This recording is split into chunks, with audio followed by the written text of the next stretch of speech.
Ano po ang reaksyon ng Malacanang dun po sa naging testimonya ng dating security aide po ni Kong Zaldico na si Orly Guteza, implicating po former Speaker Romualdez, pinsan po ng ating Pangulo, dun sa flood control anomaly, saying na siya mismo yung nagdi-deliver ng mali-malitang pera na kung tawagin po nila ay basura.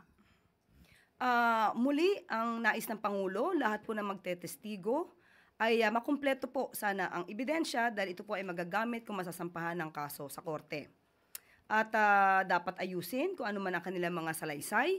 At katulad nga nito, napabalita rin po na yung mismo notaryo publiko ay sinasabing peke dahil hindi daw po niya ito ninotaryuhan. So kung may mga maliliit na bagay na ikaw ay nakakapagsinungaling, paano pa kung mas malaking bagay?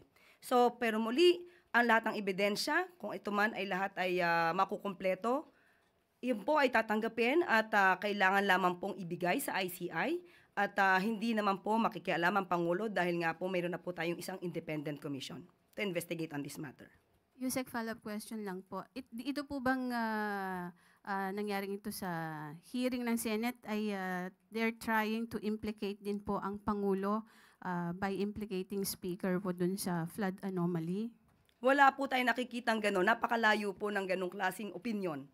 At hindi po magpapaimbestiga ang Pangulo maliban lamang sa ibang mga obstructionist na ang nais talaga ay sirain lang ang pangalan ng Pangulong Marcos Jr. Ivy